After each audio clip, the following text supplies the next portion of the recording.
some hope to buy. By these 50 countries, differing so much in race and religion, in language and culture. It is a big idea, a new world order.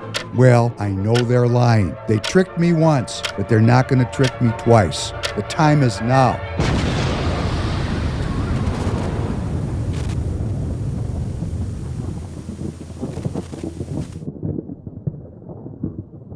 Short time ago, the U.S. military carried out massive precision strikes on the 3 key nuclear facilities in the Iranian regime, Fordow, Natanz, and Esfahan.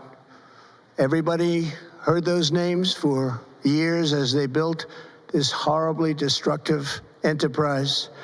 Our objective was the destruction of Iran's nuclear enrichment capacity and a stop to the nuclear threat posed by the world's #1 state sponsor of terror. Tonight, I can report to the world that the strikes were a spectacular military success. Iran's key nuclear enrichment facilities have been completely and totally obliterated. Iran, the bully of the Middle East, must now make peace. If they do not, future attacks will be far greater and a lot easier. For 40 years, Iran has been saying death to America, death to Israel. They have been killing our people, blowing off their arms, blowing off their legs with roadside bombs. That was their specialty. We lost over 1,000 people, and hundreds of thousands throughout the Middle East and around the world have died as a direct result of their hate. In particular, so many were killed by their general, Qasem Soleimani. I decided a long time ago that I would not let this happen. It will not continue. I want to thank and congratulate Prime Minister Bibi Netanyahu. We worked as a team like perhaps no team has ever worked before. And we've gone a long way to erasing this horrible threat to Israel. I want to thank the Israeli military for the wonderful job they've done. And most importantly, I want to congratulate the great American patriots who flew those magnificent machines tonight, and all of the United States military on an operation the likes of which the world has not seen in many, many decades. Hopefully, we will no longer need their services in this capacity. I hope that's so. I also want to congratulate the chairman of the Joint Chiefs of Staff, General Dan Raisin-Kane, spectacular general, and all of the brilliant military minds involved in this attack. With all of that being said, this cannot continue. There will be either peace or there will be tragedy for Iran far greater than we have witnessed over the last 8 days. Remember, there are many targets left. Tonight's was the most difficult of them all, by far, and perhaps the most lethal. But if peace does not come quickly, we will go after those other targets with precision, speed, and skill. Most of them can be taken out in a matter of minutes. There's no military in the world that could have done what we did tonight, not even close. There has never been a military that could do what took place just a little while ago. Tomorrow, General Kane, Secretary of Defense, Pete Hegseth will have a press conference at 8 a.m. at the Pentagon. And I want to just thank everybody, and in particular, God.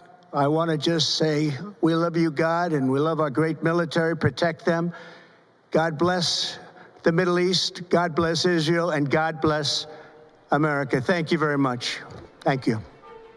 Welcome back to the Professor Penn podcast. I'm David Penn, your host. Glad to be with you this Tuesday night, June 24th, for episode number 215, Phony War. It's not a phony war if you happen to be killed in it, but based on the stakes that are in this game, we're in the phony war stage of World War III. And I want to welcome you. If you're a new viewer or listener, thank you for being here. I want to thank our audience, our community, for reposting the links and spreading out this content. We are a political action community. And boy, if we don't get involved now, we're going to talk about what one great political theorist said about this particular time a little bit later tonight. But to summarize, the reason it is this way is because we know how corrupt and fallen we are, and a lot of us harbor the desire to bring it all to an end in fire so we can all go together, hands across the world, not thinking about the children, not thinking about the innocent, but all of us knowing how terrible we've been. And, sometimes you just look for punishment. And what's punishment is not doing anything to change this. And, I look at President Trump, man, he's all alone. He's standing up there with J.D. Vance and Marco Rubio, neocon extraordinaire, Pete Hegseth. We're going to talk about these three characters tonight. And I know there's a lot of people that want to throw President Trump under the bus. I'm not going to do it today. I'm going to say that he responds and acts based on the information that is presented to him. And I do have a sense that he wants to bring about a peace because, as you know by now, this evening at 7:30 p.m. Central Standard Time, you know that a ceasefire was announced. Good morning, Tanner. Good morning. You know there was a ceasefire, right? Yeah, I read about it a little bit. Doesn't seem, we're in the studio this morning just after 7 a.m. to record this for tonight. It does not seem as if the ceasefire is as yet successful. Tanner, could you play that recent clip from President Trump? I don't think so, but I'm not happy that Israel's going out now. There was one rocket that I guess was fired overboard. It was after the time limit, and it missed its target. And now Israel's going out. These guys got to calm down. It's ridiculous. I didn't like plenty of things I saw yesterday. I didn't like the fact that Israel unloaded right after we made the deal. They didn't have to unload. And I didn't like the fact that the retaliation was very strong. But in all fairness, Israel unloaded a lot. And now I hear Israel just went out because they felt it was violated by one rocket that didn't land anywhere. That's not what we want, I'll tell you. And I'm telling you, I'm not happy about that, Israel, either. All I do is play both sides. President Trump even was more colorful in his condemnation of Israel. And this situation is volatile, to say the least. There was, I think, and you probably felt it, I felt it, some rejoicing and, a little bit of incredulity that there was a ceasefire announced. It seemed rather implausible to me, being part of this in some strange way because of who I am. I thought it was very unexpected that there was the announcement of a ceasefire. Tanner, did you find that ceasefire announcement unexpected, or were you? Yeah, I was eating dinner last night and I looked at the news because me and Lydia went to a restaurant and I was sitting there and I looked over and Israel and Iran ceasefire. I was like, really already? I was sure that I was going to go to World War III on Saturday. Yeah, well, that, I think we all had that sentiment.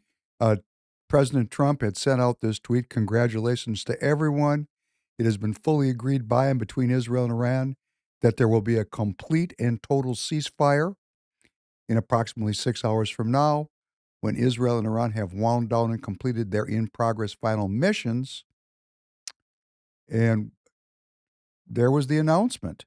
And the first thing that ran through my mind was number 2. Could you please play number 2?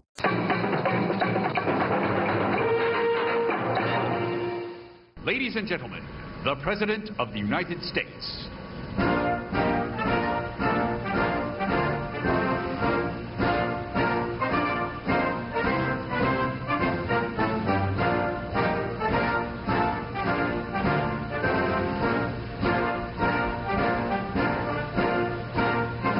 Be seated, please.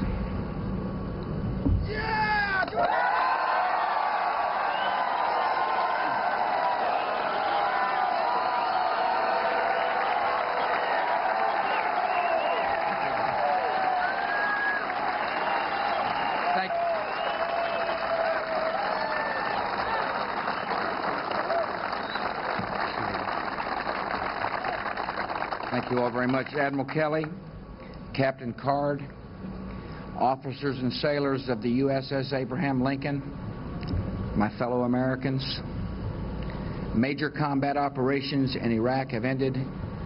In the Battle of Iraq, the United States and our allies have prevailed.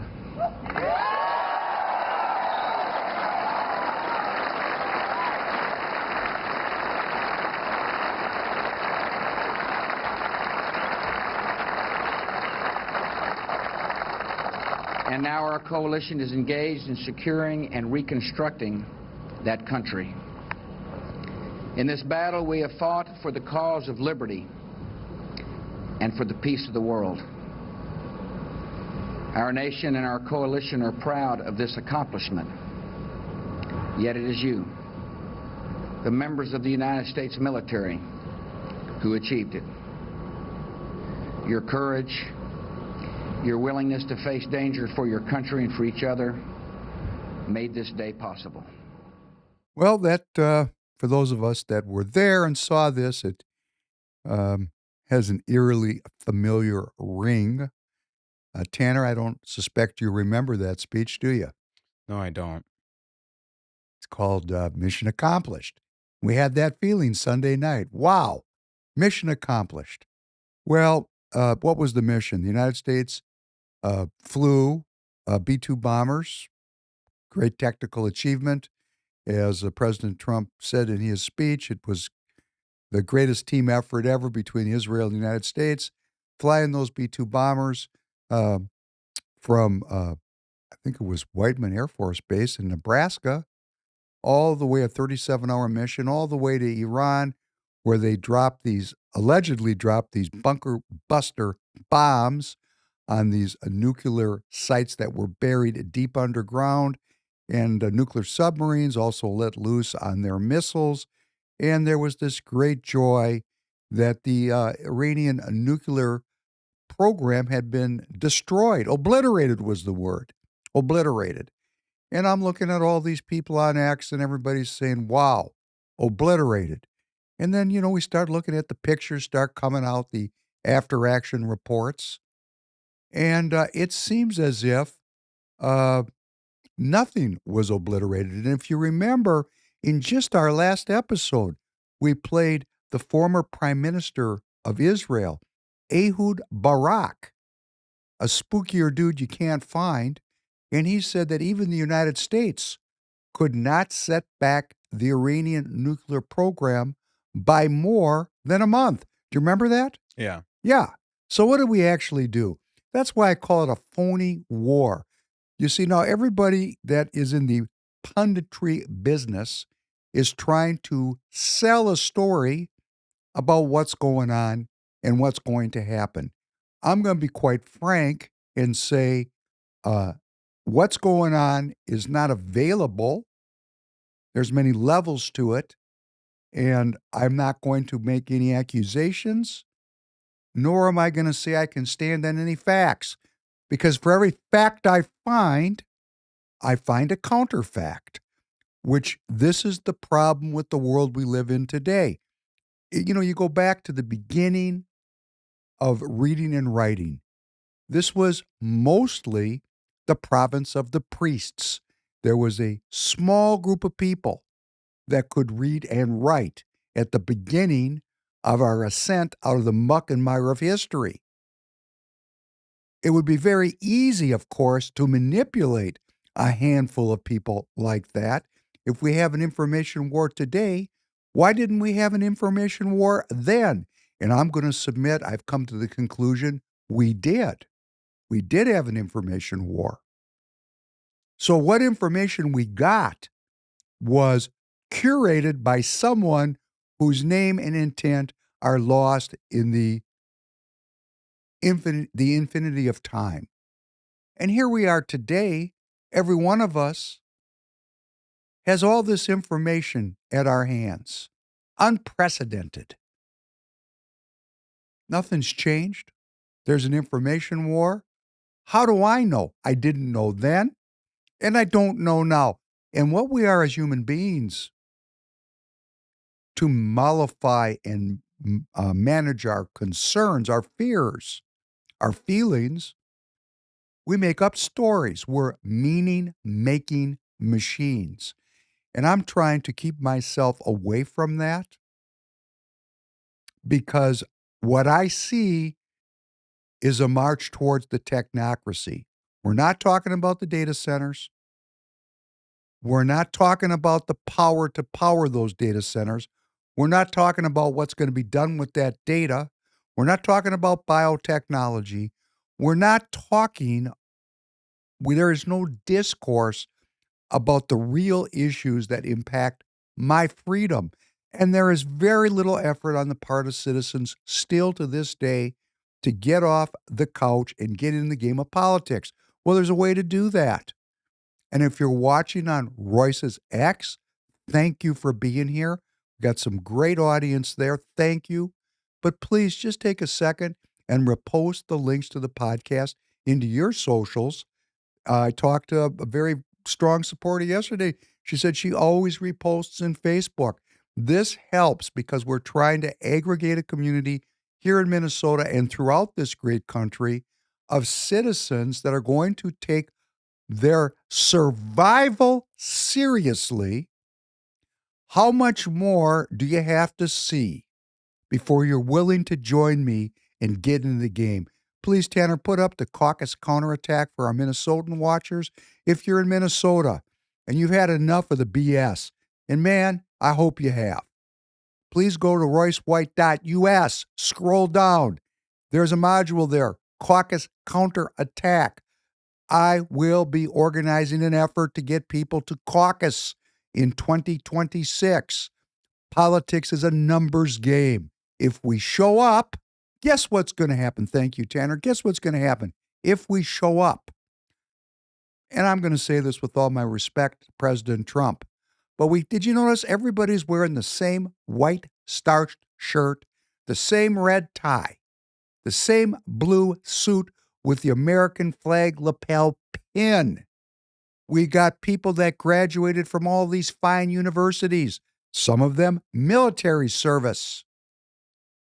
And we're on the verge of nuclear war. The best our country has to offer, the best of us, allegedly the best, have brought us to the brink of utter destruction.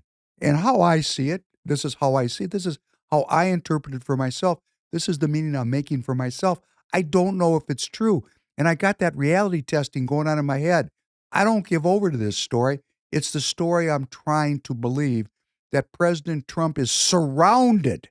He's trying to bring about peace and prosperity for the American people. And when he said, "I love you, God," I could feel emotion in that. Oh, I've never heard that kind of sincere emotion from him in that. But think of the pressure on this man, and think of the post-psychological process of almost having your head turned into a piñata, and then suddenly you're president. So this man is going through some quickening, and I mean quickening. And if you don't know what the quickening is, seek and ye shall find. Knock and the door will be opened.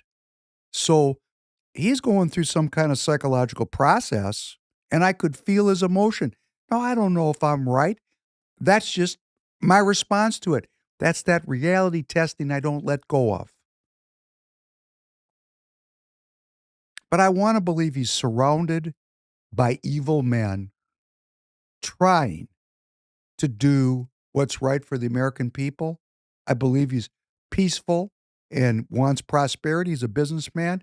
Hey, war's bad for regular business. It's great if you're in the people-killing business. And what President Trump knows is that's the business of America. Did you see the tremendous flotilla of ships and the incredible aggregation of military aircraft into the region? Did you happen to notice that? No. Wow. When they pull the inventory out of the bag and display it, it's terrifying. And of course, the Russians see it, the Chinese see it. There's so many factors here that are not available for us to parse out. but I believe he's surrounded by evil people. Not necessarily evil, bad, like Mark Levin. I mean, people are calling him evil. I just think he's a Jewish Zionist that is willing to sacrifice my family to support Israel. Very evident that's what he wants to do. And I got people texting me, the same cast of characters texting me about how bad Tucker Carlson is. And Tucker and Mark Levin are in this push and pull of media heavyweights. I used to like watching Mark Levin. Now, I haven't turned Fox News on since the 2020 election. Not one time have I turned it on because of the way that went down. I know who Sean Hannity is. I know who Mark Levin is. I know who the Murdochs are. These are not pro-American nationalists. As far as the Murdochs go, they're globalists. And as far as Hannity goes, he's a paid talking head in the millions every year. And then you got Levin, who was the chief of staff for Edwin Meese under the Reagan administration. Meese, who his career crashed and burned in scandal, chief of staff, what can you say? And he's got this career in media. He's not pro-Trump. He's not pro-America. He's pro-Israel. And we're going to talk about that tonight. But I have this belief that, and it could be a mistaken belief. Why am I doing this? Is to motivate you. I mean, everything I'm displaying tonight, if this isn't going to motivate American citizens to get off the couch and get in the game, please put up precinctstrategy.com. Precinctstrategy.com. All you got to do is go to precinctstrategy.com. Everything you need to know to get in the game. See in the upper right corner of those pictures? Lindsey Graham. You got such a cast of awful characters there, stopping them. How are we going to stop them? We just have to get off the couch and vote and get involved. Thank you. Precinctstrategy.com. Dan, and by the way, as a sidebar, Dan called me and corrected me. I've been talking about South Carolina. Lindsey Graham is up for re-election. I've been talking about there must be some kind of endorsing process there. There's not. It's just a primary. A primary. And in a typical off-year primary, 20% of the Republican voters show up to vote. 20%. Man, if 20% show up, we're going to have Lindsey Graham for another 6 years. And he's just like Mark Levin.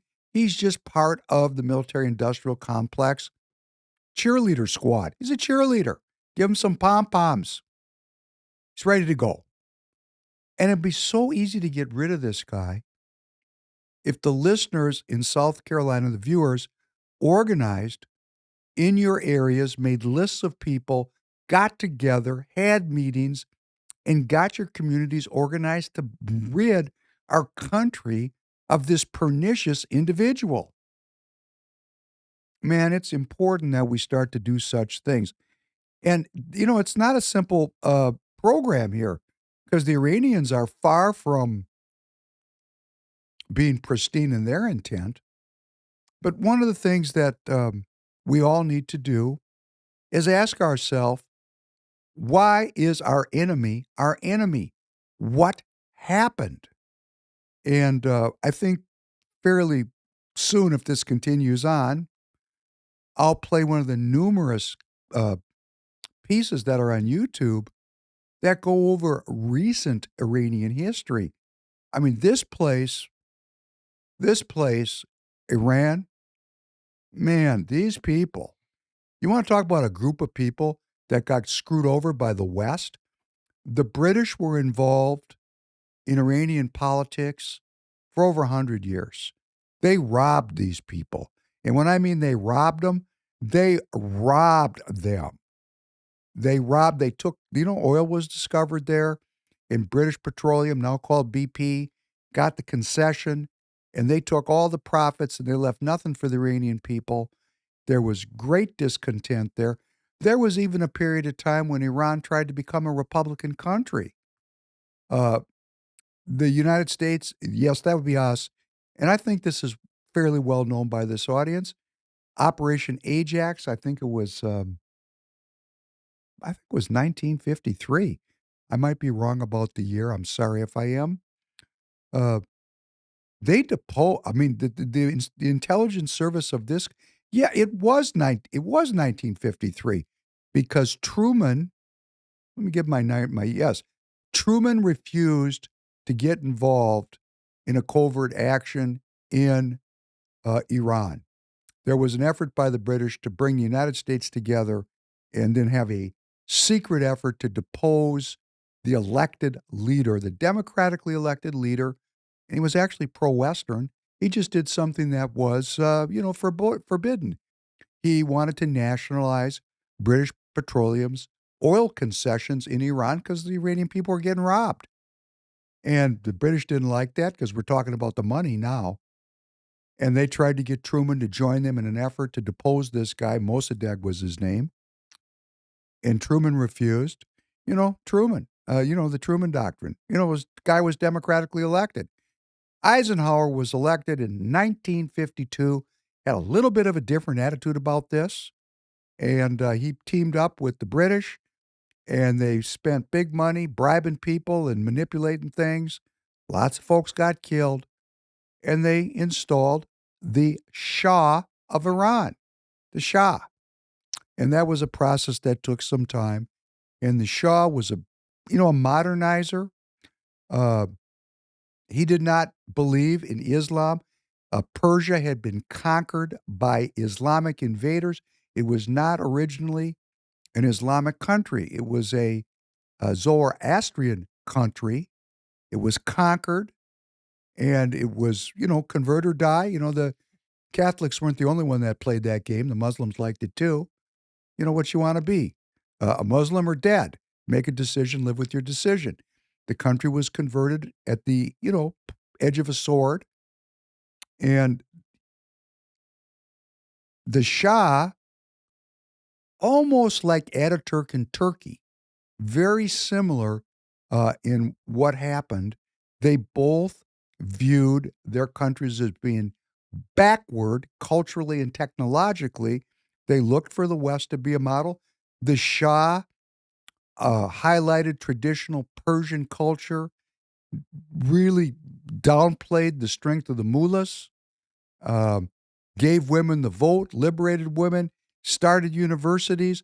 I mean, before the Iranian Revolution during the Jimmy Carter administration, Iran was pretty Western. People dressed Western, they acted Western, complete liberation of women. And this, of course, caused a backlash in the clerical class and in the religious in the country. And the Shah was a playboy, a crook, an embezzler. So on top of all the good things that he did for his country, and he did a lot. I mean, the GDP of the country increased every year. Hospitals were built. I mean, he really did try to do some good things. But, he was also crazy.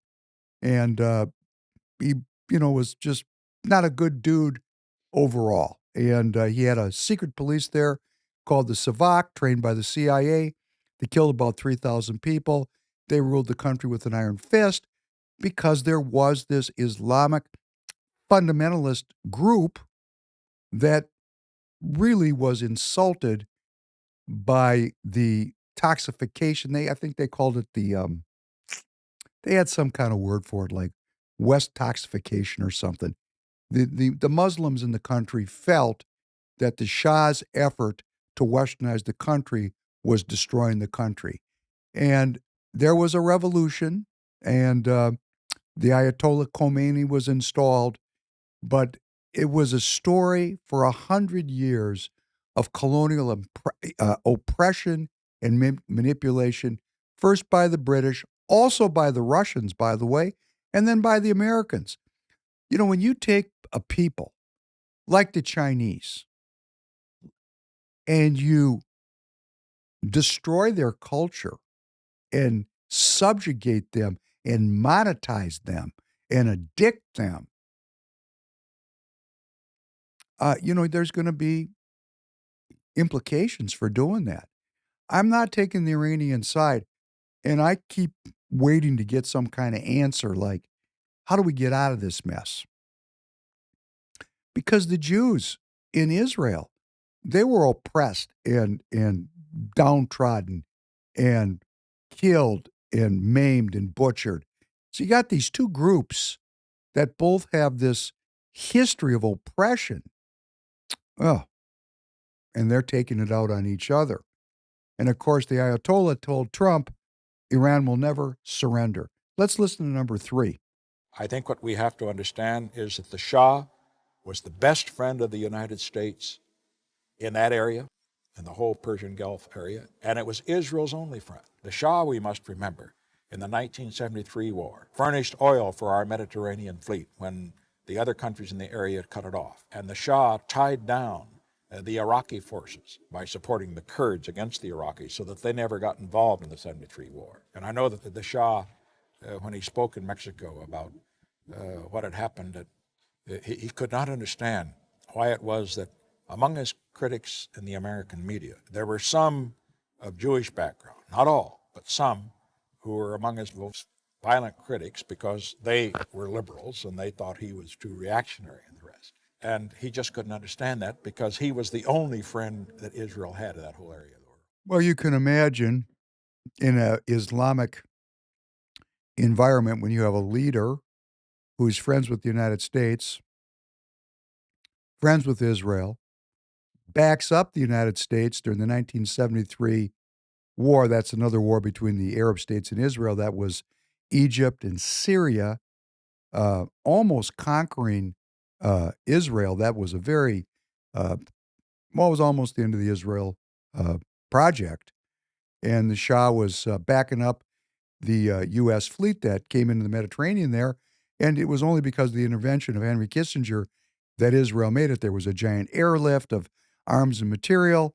And there was a general named General Ariel Sharon who pulled off a daring flanking maneuver and trapped the Egyptian army on the Egyptian side of the Suez Canal. And the war ended up, good for Israel. But the Shah backed up Israel and backed up the great Satan and also backed the Kurds, armed the Kurds to tie down the Iraqis so the Iraqis couldn't enter the war. That might have some implications about why Iraq went to war on the Kurds and why the Kurds are aligned with the United States. And we can go on and on. These problems go back a long way, a long way. But there is one unifying theme of all these problems: Western colonial intervention. And, there's a way to end Western colonial intervention, and that would be stop intervening. Stop intervening. Something that the cohort of boomers my age cannot conceive of because we have this strange idea of manifest destiny that the United States of America is the world's leader and policeman. And the cost of that role is the degradation of our society, the destruction of our finances, then the demoralization of our people. The cost for being the boss is very, very high. In fact, one might say, and the America First movement is saying it loud and clear, the cost is too high to do this. Okay. What kind of diplomacy are we really into here with Iran? They are a religious theocratic regime that are allied with the Russians and the Chinese. And as I sit here 35 minutes into this podcast, this morning, I don't know I'll be watching it with you tonight. I don't know what's going to be going on tonight. Maybe they'll settle down and they'll quit fighting. Or maybe it'll explode. I don't know. The Iranian parliament has backed the closure of the Strait of Hormuz. They do have an elected parliament there. It is not in charge. That decision has to go to the supreme leader for his decision. The Strait of Hormuz, Tanner, can you put up that picture? It's downstream there, a couple of pages of those 3 maritime checkpoints, choke points. There are 3 maritime choke points. Maybe you can enlarge that later. I don't know. You can see the choke point between Iran and United Arab Emirates and Oman. That is the Strait of Hormuz on the southern edge of Iran. 20% of the world's oil, maybe 25% of the world's energy supplies flow through that strait. You've heard that. If Iran closes that, let me tell you, it's on, because now you're really messing with the money. And that's why it's not closed. The Iranians, the supreme leader knows if that gets closed, there's going to be no kidding around with that issue. So it's never been closed by the Iranians. They threaten it from time to time. But you're messing with the world's oil supply. And with all the talk of green energy and energy transition, that's also kind of a cover story. The one thing we use every day, everywhere in the world, is oil. So it comes out of that region. It makes these countries rich. And that oil flow is not going to be impeded for long. If this proceeds to a closure of that choke point, it will not last long. It just won't. And if they come to solve that problem, the Houthi problem, I mean, I don't like talk this way. I just know, and this is where I feel very empathetic for President Trump. He's not in control. He's the leader, but he's not in control. And he's not in control because we, the people, have given our power over to these white starch shirt wearing, blue suit wearing, red, white, and blue tie wearing, American lapel pin wearing degenerates that sell out when they get into the Congress. And, these people do what they're told. They don't represent me, and they don't represent you. And, you can find the relevance of the neocon when we're on the verge of war. I mean, Mark Levin and Lindsey Graham suddenly sound relevant, screeching for war, because we're so conditioned as American citizens. We're so conditioned by this business model. We just think this is the way life is. Hey, slavery, drugs, and piracy. Let it rip. And I'm going to tell you from my own perspective, I know this is wrong. I know that we are governed by people that have no concern for human life. I know I live in a culture of death. And I know the only way this can be changed is if all of us, and I mean every one of us, rise up and exercise our free will, and these people will be swept away. We're even going to talk and look at a couple of them here very soon. Trump is surrounded by these people like Graham and Pompeo. Let's listen to number 4 just quickly. Ukraine, you've been making progress towards a peace deal, but I don't know if you know this, but Lindsey Graham and Mike Pompeo were there on the ground in Ukraine, seemingly doing the opposite, trying to provoke the Ukrainians to keep fighting. What do you think of that? Well, we're going to see, and people have to be very careful with what they say. They got to be very careful with their mouth, because their mouth can get them into a lot of trouble. One more. ICE. Okay, there's the gangster Trump threatening these people because they're running their own games. They don't care about Trump. They'll put those MAGA hats on to get elected right here in Minnesota. Put on that MAGA hat. You guys are such liars. Okay, you don't represent me. And what I want, and I say this to all the elected representatives in Minnesota, I want the people and the elected representatives to come together in community meetings, in dialogue, debate. Any of you are welcome on this show. I had an opportunity to have a contact with a Minnesota representative. I'm going to go meet him.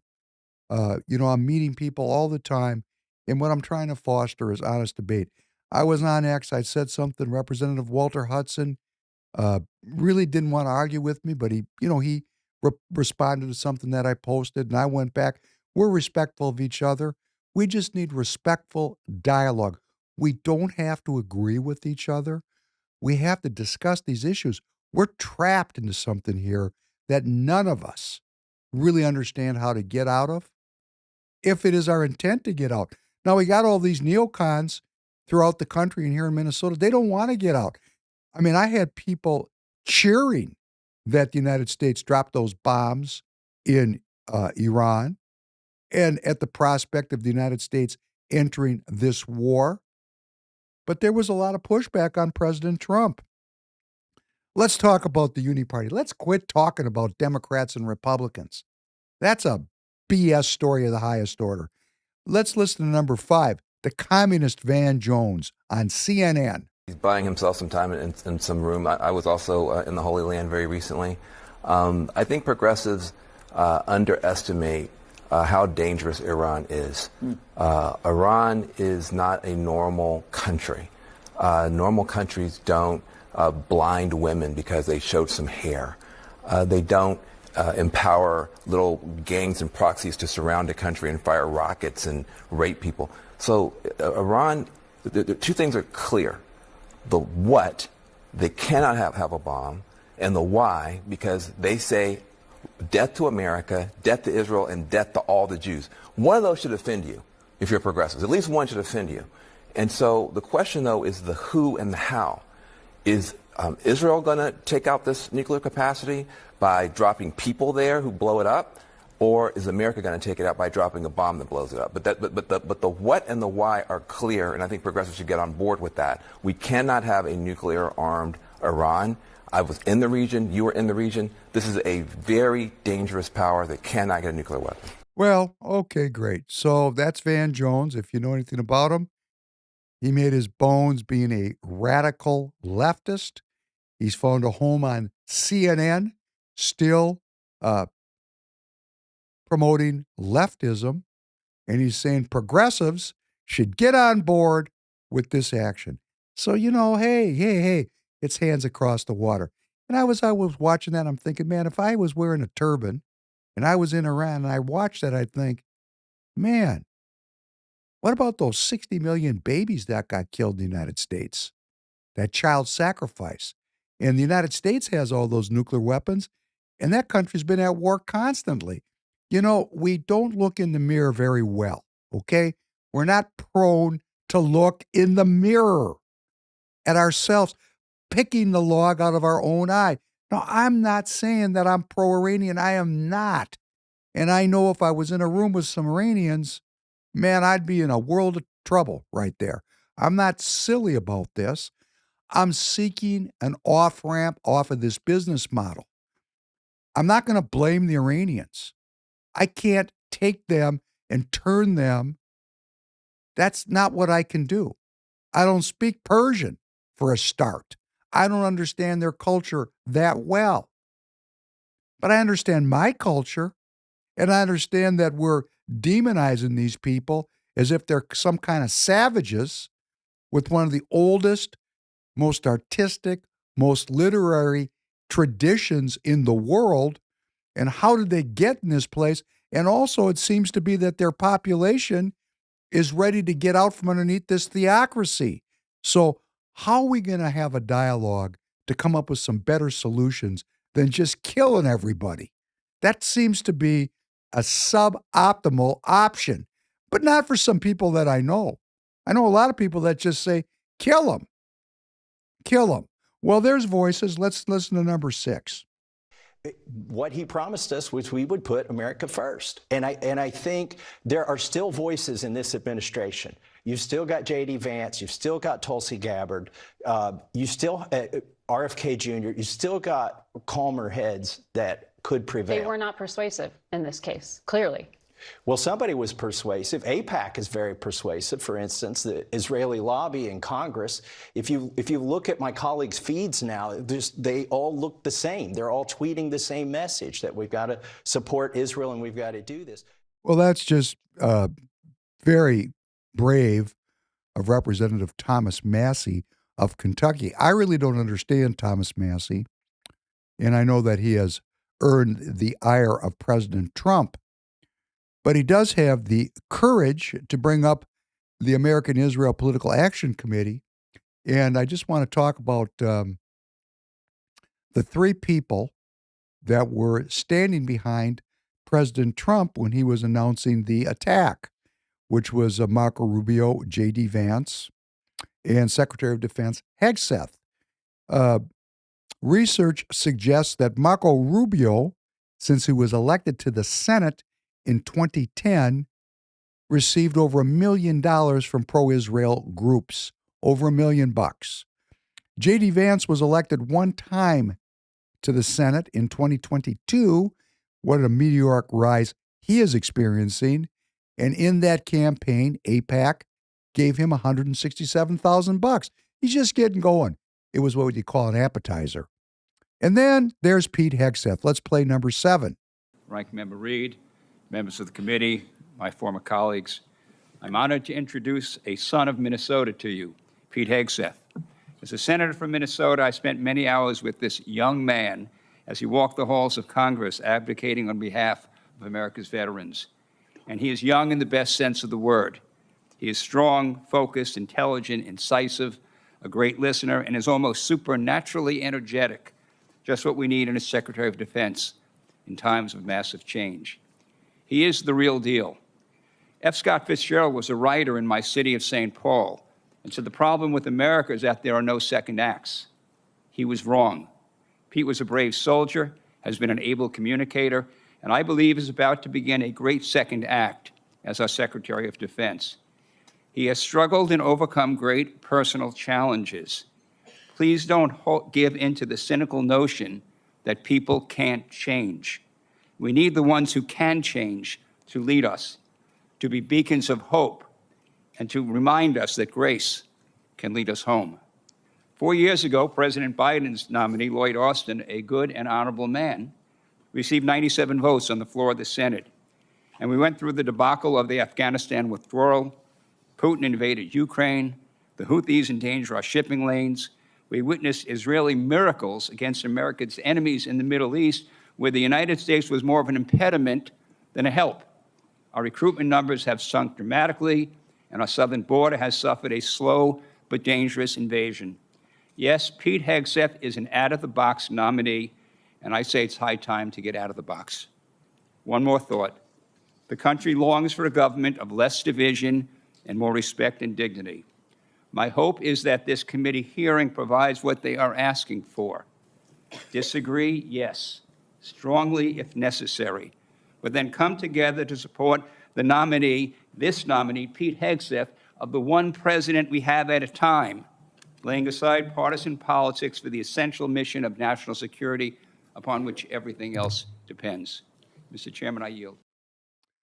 That is former Senator from Minnesota, Norm Coleman, introducing Pete Hegseth, also a Minnesotan, at his nomination hearing so he could be approved by the Senate to be the Secretary of Defense.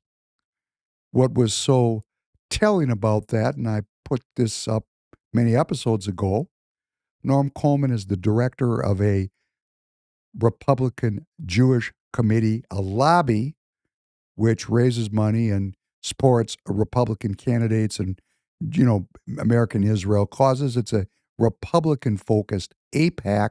AIPAC is bipartisan. And I felt at the time, and when I look at it again, I feel as if, because Hegseth is associated with the America First movement, why Norm Coleman was chosen to do that introductory speech was he was putting the Zionist stamp of approval upon Pete Hegseth. Now, I get all this nasty social media response. People miss the point. I'm born Jewish. I have thought about this my entire life, and I've really been thinking about it a lot the last 5 or 6 years. What is this identity issue around Judaism and Jewishness? Because the Jewish people I grew up with and the kind of Judaism I practice, first of all, mine's a little different because for those of you who have followed me know I've had a very unusual experience for a Jewish person. I have a hard time talking about it. Christ appeared to me. So I didn't talk about that when my father was alive. That happened in 1989. I didn't talk about it till after my father died in 2019. My father was trained to be a rabbi, and I was raised in a traditional religious, setting. Now, my mother and father lost their faith. They lived through World War II and the Holocaust, but my grandparents made sure that I got a very fundamental religious education, and we kept the Jewish traditions in my home because my father also went to rabbinical school. And so, it was not possible for me to talk about this. So I'm different, and I know I'm different. But I do appeal to American Jews to consider, why are we in America? Why aren't we living in Israel? And I know why I'm not living in Israel. It's because my grandparents didn't want to go there because they could smell trouble a mile away. They left trouble. They didn't want to go from the frying pan into the fire, and they knew that if they moved to a sandbox surrounded by Muslims, there was going to be trouble, and there was already trouble there, going back to about 1900 in the late 1880s. As soon as the Zionist movement formed up and became potent, there was resistance in what Van Jones called the Holy Land. And I don't know why he's calling it the Holy Land. He's a leftist. Now, maybe he believes in God. I don't know. But boy, his politics doesn't believe in God. So what makes it the Holy Land for him? A convenient label to bandy about. Or maybe he's on the payroll. I don't know. But, American Jews support Israel. And people go, well, how does that work? It works at a level that is not even conscious. It's tribal. And for someone like me who has got enough distance from it that I can look at it a little bit dispassionately, the pain that I personally feel with what I see and what I'm willing to say, the personal pain, I can't express to you my pain about what I see. But what I think is, there's so many American Jews that came here. They came from traditional religious backgrounds. They spoke Hebrew, they spoke Yiddish, they spoke they spoke German, they spoke Russian, whatever country they came from. But they came with a fundamentally more orthodox sense of being Jewish. And they came to the United States, the land of freedom and economic opportunity and science and the university. And they really set themselves free of Jewish ritual, and in many cases, even any kind of active belief in God. I mean, you can say you believe in God. It's easy to say, hey, I believe in God. What are you doing besides talking to live out that belief? How are you trying to put sin underfoot? And for my generation of Jewish Americans, man, it was a race to the forum. I mean, I'm not saying there weren't religious Jews, but, the ones that went secular like me, we drank deeply at the trough of American freedom, which pretty much went wild in the 60s and 70s. And I grew up in that era. And many of the Jews that I know, many of them, most of them, the people that I know in my social group, they don't go to synagogue. They don't speak Hebrew. They don't put on tefillin. They don't know one end of a prayer book from the other. They've never really engaged, a lot of them, with the tradition of Judaism. And I get thinking about that. I go, well, why is there so much Zionism, so much support? Why is this Zionist project so passionately embraced by American Jews my age? And I realized that in the place where God could be, and you got to do the work to get it there. I mean, it says you got to knock, you got to try. I mean, it's just not, you don't just get to show up and it all works for you. I mean, faith is a process, it's a daily ritual. That's why Jewish people pray 3 times a day. Muslim people pray 5 times a day. It's a process, it is a practice, like learning how to play the violin or learning how to play basketball or football. You got to practice. I mean, you just don't show up on game day and you never showed up to practice. That's not going to work. You got to practice. So if you're not practicing, being a Jew. You're not really practicing being a Jew. What a great substitute to put in that place to be a Zionist. And I know that doesn't capture everybody and everything. And I know there's people that are going to really be mad at me for saying this, but I do feel psychologically it's an easy replacement. You don't have to go and fight. Maybe you go there a couple times, fly there first class, you write checks, and you say you support Israel and you watch Mark Levin and you vote for neocons here in the United States that are going to continue this military grift that has accelerated to light speed since World War II. And you feel safe because the military is protecting Israel and therefore is protecting you as an American Jew. You feel safe. It does not make me feel safe. I'm going to say this to my Zionist friends. The anti-Semitism is rising to high tide. American citizens have had enough of this now. And if you stay where you are, you can expect trouble. The trouble is here. And it's because this ongoing military adventurism, not just in Israel, but in Ukraine, for example, in many other places in the world, the American people have had enough of this. We've just had enough.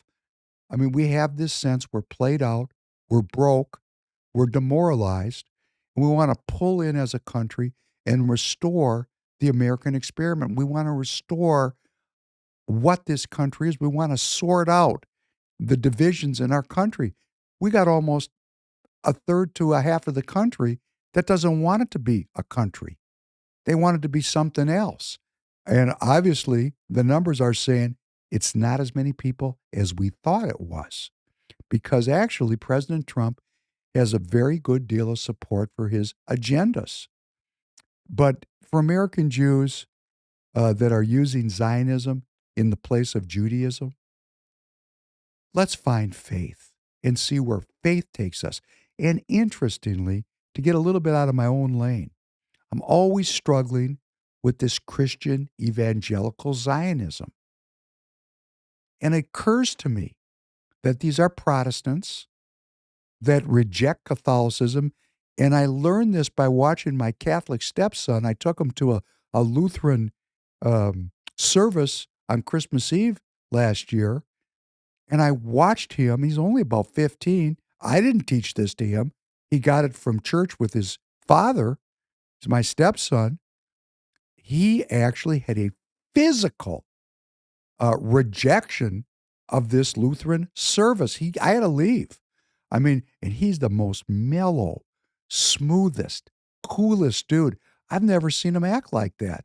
But he had a visceral reaction to being in a packed church full of Lutherans. And I'm thinking it goes the other way. And here's how it goes. The Lutherans, the Protestants, so reject the Catholics that they skip the Catholics. They're like, okay, it's Jewish, Catholic, Protestant. Nah, we're not going to give these Catholics any props. We're going to identify with the Jews. So we got this Protestant Zionist philosophy, which really, when I look at it, is more about denying the Catholics than it is about elevating the Jews. But the Jews get elevated nonetheless, and we've got Jewish people and evangelical Christians in this Zionist project, which is really the linchpin of globalism and the worldwide military-industrial complex. So if you're America first, you got to sort this out. And we do have a problem. And I'm not saying the movement's going to come apart, but we're into the issue where identity has to be discussed. And I know people are going to be mad at me, going to get nasty, nasty posts. Fine. I'm putting ideas out there for us to consider, to look in the mirror. Because you know what? If we don't get off the couch and get in the game of politics and find our common identity as Americans and drop all of these subtexts which are tearing our country apart, we're not going to have a country. And my personal belief is, well, Please play number 8.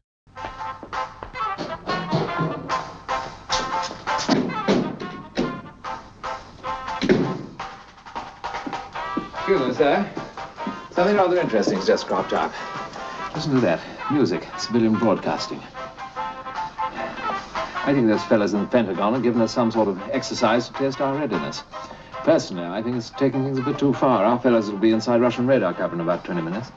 You listen to that. Chock-a-block full of stations, all churning it out. Mandrake? Yes, sir?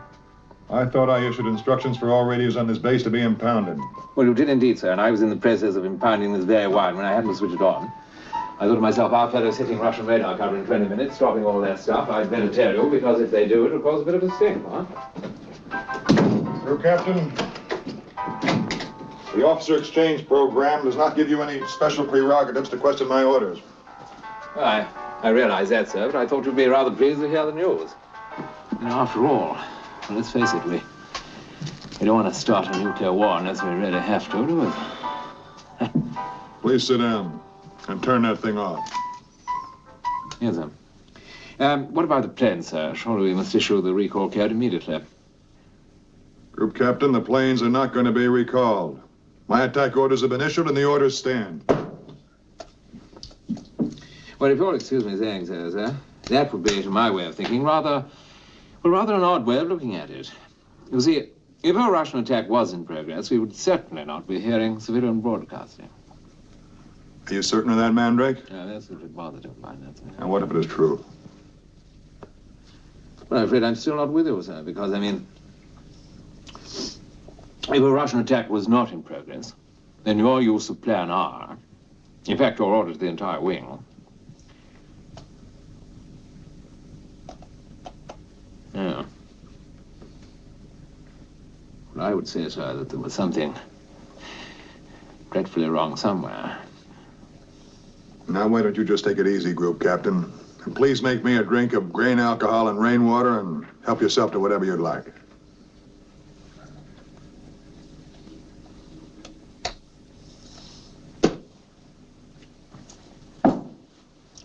Colonel Ripper, sir, as an officer in Her Majesty's Air Force, it is my clear duty, under the present circumstances, to issue the recall code upon my own authority and bring back the wing. If you'll excuse me, sir.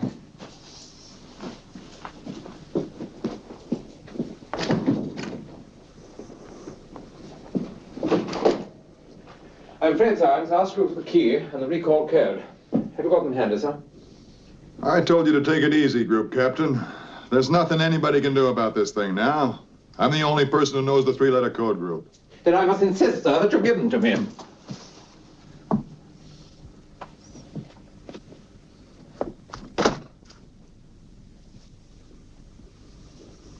Do I take it, sir, that you're threatening a brother officer with a gun?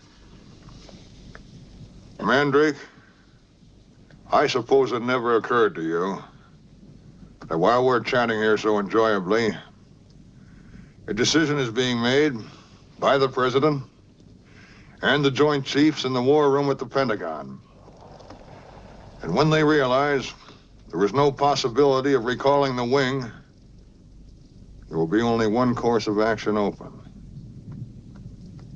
Total commitment. Mandrake, do you recall what Clemenceau once said about war? No, I didn't think I do, sir, no. He said war was too important to be left to the generals. When he said that, 50 years ago, he might have been right. But today, war is too important to be left to politicians. They have neither the time, the training, nor the inclination for strategic thought. I can no longer sit back and allow communist infiltration, communist indoctrination, communist subversion, and the international communist conspiracy to sap and impurify all of our precious bodily fluids.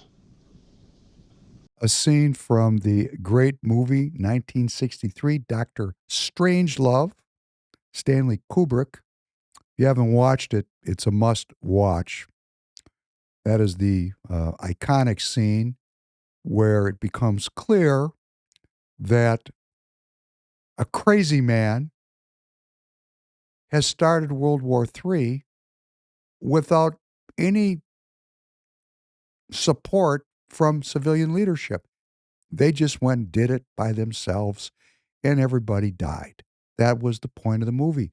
And I'm watching Israeli Prime Minister Benjamin Netanyahu play a very General Jack D. Ripper kind of role on the world stage today. Will President Trump be able to leash this dude? Because left to his own devices, this war is not going to stop. It's going to escalate. That's my opinion. Because he's been escalating for a long time. I can only say it like this. If past performance is any predictor of future outcomes, this guy's got to be put in his chair. And I think President Trump started to threaten him today. And the threat is, brother, we love you, but if you want to kill everybody, we can't support that. If your goal is to drag the United States into a war in the Middle East, another one, if that's your goal, which we read in the last podcast that an unnamed high-level Israeli official told news sources that that was their entire strategy of starting this thing with the Iranians. So the Israelis are playing a rather ripperish role here. And they need to sit down. And if you're an American Jew, you got to get your mind wrapped around this has nothing to do with Judaism. Jews have the role in their personal life of completing the work of creation through good works, through Torah study, through charity, through prayer. And this is a time when prayer matters. And first for the Jew and then for the Gentile. We're all in on this now. This isn't just about the Jews, okay? This is about every single citizen of this country that contains within it the power to kill every life on this planet. There's a great Russian political philosopher. His name is Alexander Dugin. And this doesn't make me a Russian sympathizer. This guy writes some interesting things. And he was asked, why are a few old men so desperate to start World War III? And Dugin's answer was not eschatological. He didn't talk about the return of Christ. No. He gave a very psychological response. Why are a few old men so desperate to start World War III? Dugin's answer, I guess because of a very strong unconscious desire of humanity to be wiped out from this earth. Such kind of decayed society has no reason to exist anymore, and it knows it and secretly agrees with that. Search your feelings. Search your feelings. Because I have that feeling in myself. Bob Marley had it in the 1970s when he's saying total destruction is the only solution. We have, people my age want to see everybody die at the same time so we don't have to die alone. How weird is that? How selfish is that? I guess because of a very strong unconscious desire of humanity to be wiped out from this earth. Such a kind of decayed society as this has no reason to exist anymore. And we the people know it, and we the people secretly agree with us all being wiped out. Okay, Dugin's lanced the boil. The movement that comes from getting in touch with our own self-destructive nature, to be honest about it, to let those feelings move can allow the light of the Lord to shine into our souls. Yes, we have to confront our self-destructiveness. We have to confront our addiction to the terrible things we do with ourselves and each other. We have to confront it every minute of every day. And when I fall short, I love myself and I say, God, thank you for another chance. Thank you for being gracious and ever forgiving. Thank you, Lord, for being forgiving, because we still have a chance. We, the people, have a chance, and it's our collective effort, but it has to happen individually. We have to go inside and realize we've had enough of this, okay? There's an unconscious psychological desire for it to be this way, or it wouldn't be this way. We've acquiesced to this. We've accepted this. No different than the slave accepts the master. I don't want to be a slave to this business model of slavery, drugs, and piracy. And it's actually a little trite to call it the British business model. They were just the most recent executors of that strategy.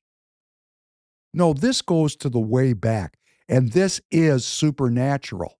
And our will, our insight, our unseen world is supernatural. The natural world, we can see it, we can measure it.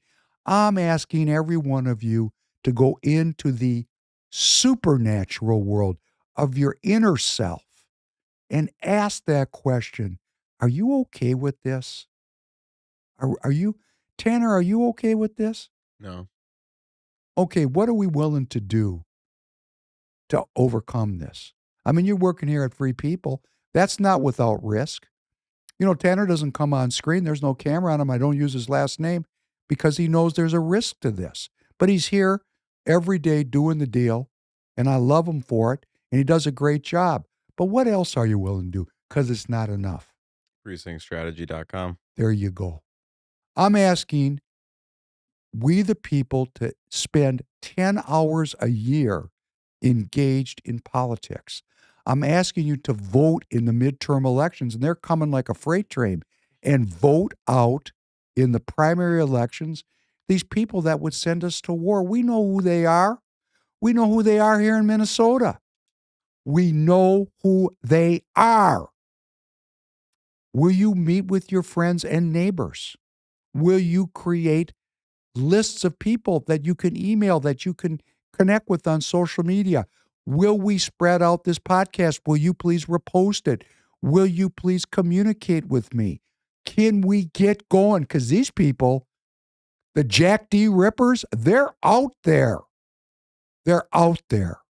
And I want to tell you something that you need to know. The people who run this deal, their life is way better without us. When they clipped us all out, they got AI, they got robotics, they got biotechnology. They're going to go underground.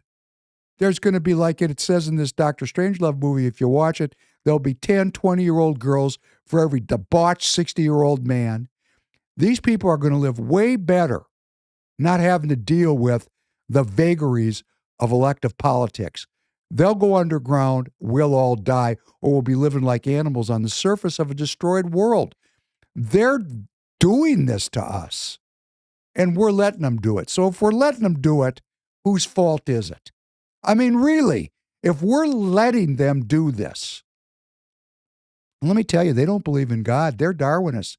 They figure, hey, if these dummies let us do this to them, they deserve it. That's how debauched they are.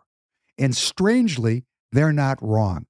And all we have to do is rise up and stand up for our rights, search our identities, and realize we're Americans. We're not into this thing. The whole point of this country was to get disconnected from these kind of people. Everybody that came here was running away from these assholes. Every single family that came here from poor circumstances, from impoverished circumstances, from discriminated circumstances, came to this country to escape the depravity of the people that were ruling over them in their homeland. And it was so bad, they came here. These people followed us here. Their ideologies, their European ideologies of Darwinism and Marxism followed us here through these universities. And I can't get my local Minnesota elected representatives to go after this University of Minnesota because they're afraid, because most people are not ready to deal with where this evil comes from. Because, of course, the university wraps itself in, scientific research and cancer research. And, these people have these terrible diseases. And we're doing all these great works. And we're educating your children and blah, blah, blah, blah, blah. The University of Minnesota is a land-grant institution which gets billions of dollars from the federal government to figure out how to kill people more effectively. And I'm going to tell you about Minnesota on a national stage because I got people listening from all over the country. And if you're in Minnesota, you need to know this. Minnesota is the center of this. We are on the center. The center. We are the eye of the tiger. If you take a look where a lot of these ideas come from, they come right out of Minnesota. Minnesota nice. We're not nice here. We're not. We fake nice. What we really do is research ways to take away the people's freedom. And we spread it out through the entire American and world society under the guise of scholarship. Scholarship. And I grew up in that university environment. And if you're a university professor, I had somebody call me a fascist. And I'm going to say to you, screw off. I'm not a fascist. I believe in freedom and human dignity. And that is not what is being taught at these universities. These universities are brainwashing institutions. The kids go in seeking an education because they've been brainwashed to believe that that's their trip to where? A good economic life. They don't teach anybody how to be good people, how to be faithful people, how to be well people. No, they brainwash them to be leftists. And look at what's happened to my state, and look at what's happened to my country. And how are we going to do this? How are we going to get this back? We're going to have to start being honest with each other about it right now. Now, maybe tonight when this comes on at 7:30 p.m. Central Standard Time, thank you for being here. Maybe this ceasefire will have actually taken hold and President Trump will have been able to separate these two awful groups, these two Jack D. Rippers that are dragging the world into a nuclear war. Maybe President Trump can separate them and sit them down. It's possible. Maybe the Iranian people will rise up and throw these mullahs out as Western propaganda indicates they wish to do. Maybe the Israeli people will rise up. They just had a vote in the Knesset. Netanyahu, who's in there by 2 votes, 2. They're so close to getting rid of this guy. And maybe these two populations, if they could just sit down and not be killing each other for a couple of weeks, would rise up and do the work of self-governance. And maybe we could do that work here also in the United States. Tanner, I want everybody to see how old these problems go. Go under number 5 identity and play that clip that's called Balfour. In modern Jewish history, and it begins with 3 words. Dear Lord Rothschild. Dear Lord Rothschild, I have much pleasure in conveying to you, on behalf of His Majesty's government, the following declaration of sympathy with Jewish Zionist aspirations, which has been submitted to and approved by the Cabinet. Why was it that this letter was sent by the Foreign Secretary to your great-uncle Walter? It's an interesting question because it was primarily a movement from Eastern Europe, but they didn't clarify who was in charge of that movement. And in addition, it was, after all, in Great Britain. So they felt that the Rothschild family should be the one to whom it was addressed. And Walter was Lord Rothschild, and he was a Zionist. And those really are the background reasons. So Walter received the Balfour Declaration, and I have a copy here. And I wonder if I could possibly ask you to read it for us. Yes, indeed. Yeah. I'm going to put on my spectacles to make sure I read it accurately. His Majesty's government view with favour the establishment of Palestine as a national home for the Jewish people, and will use their best endeavours to facilitate the achievement of this object, it being clearly understood that nothing shall be done which may prejudice the civil and religious rights of existing non-Jewish communities in Palestine, or the rights and political status enjoyed by Jews in any other country. I should be grateful if you would bring this declaration to the knowledge of the Zionist Federation. Yours, Arthur Balfour. And here it is, the Balfour Declaration. What do you feel when you see it here? I genuinely feel it's one of the most extraordinary moments in the history of the Jewish people. If you think it took 3,000 years to get to this, and then you say, how did this miracle happen? It's the most incredible piece of opportunism. I mean, if you think you had an impoverished would-be scientist, Chaim Weizmann, who somehow gets to England, meets a few people, including members of my family, seduces them. He has such great charm and conviction. He gets to Balfour, and he unbelievably persuades Balfour and Lloyd George, the Prime Minister, and most of the ministers, that this idea of the national home for Jews should be allowed to take place. I mean, it's so unlikely. And then he's, starts to fight a difficult battle with the British cabinet, and this letter goes through 5 drafts, as you know. And in the end, it comes out as a rather compromising letter. I mean, the essential point is there for the Jewish community to fasten on to. You have the first bit, which promises a national home rather than the national home, and then you have the bit that nothing that's to be done should in any way harm the Arab community. But you come back to the big point, which is that this is perhaps the greatest event in Jewish life for thousands of years. And it's a miracle. So this goes back over 100 years. That was a Rothschild. This man is now dead. This is from the Rothschild banking clan. I presume those scenes were in his home. Looked like a museum. I don't know about the Rothschilds. All I know is conspiracy theory and rumors. Never met one. They're allegedly very involved in central banking, and they were seduced by this Zionist to appeal to the British government to create a homeland for the Jews in Israel. Appeal, I mean, they were doing all the banking for the government. They banked the British Empire. They had a lot of juice. The only thing I can say about this is these people's window of study, when you're that wealthy that your house looks like a museum, like Tanner and I, we're getting up every day trying to scratch out a living to feed our families, right? Yeah. Are you thinking downrange 200 years? Not 200, no. Great, me neither. These people are. These people are so wealthy, they can think downrange 200 years. And they put this line in there that they're going to respect the indigenous people of the region. Like that ever like the British ever respected any indigenous people wherever they went. They specialize in running over the top of the indigenous people.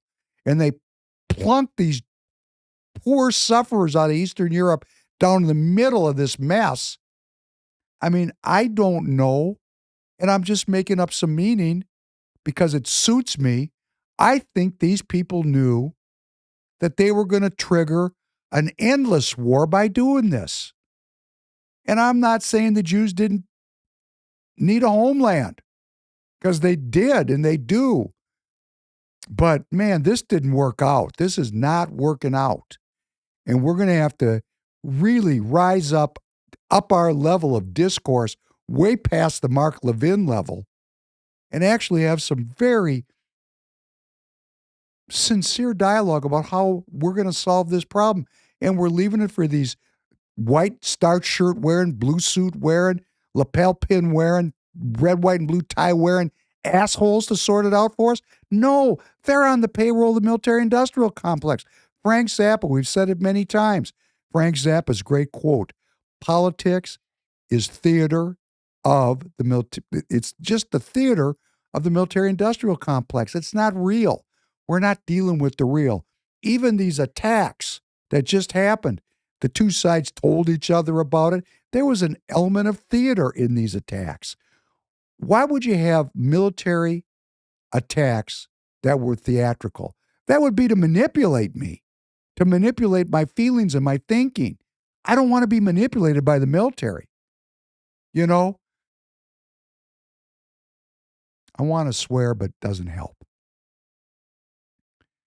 I've rambled a bit tonight because my thoughts are so not mainstream when it comes to these issues.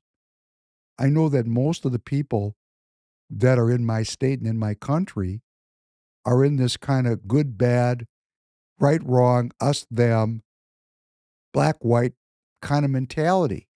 And I'm urging the people in this community to search inside. It won't take that many of us to start a dialogue that leads to a higher level of understanding about these problems. We've got to solve them, or these problems will solve us. There's a great movie Mel Gibson did back in the 80s called Payback. Another movie you should watch, Tanner, which you can put it on the list. One of my favorite movies. And he's got a great line in that movie that you have to kick your habits or your habits will kick you. We're addicted to war. And we're either going to kick this habit or we're going to die by the sword. And the only way we're going to kick this habit is if we, the people, sincerely engage in an honest and respectful dialogue amongst ourselves that leads to political activism where we disengage from this addiction by electing people who are not addictive. They're just not going to do it. And man, we don't have too many people like that. One I think we have in Minnesota is Royce White, because I don't think he will sell out when he goes to Congress when he's elected. Why would we send people to Congress that are already sold out? I mean, when we can look at them and they're already toting the party line. The party line has brought us to where we are. Donald Trump is a departure from the party line. The problem is he's alone. Are we going to get into the game, or are we going to fade into the sands of time and end humanity on this basis, on the basis of the Balfour Declaration? Well, it's prophecy. That's something we'll talk about Thursday, God willing, if we're still here. I want to thank you for joining. Please repost the links. Thank you. I went through the whole thing. I didn't think about TireGet one time. If you need tires this spring, please go to TireGet.com. We need the money to expand the programming. Go to the Free People store. Please spread the word. I need your help, and I'm not ashamed to ask for it. Thank you very much, Tanner. Thank you very much. Of course. We'll see you soon again, God willing. Have a good night, everybody.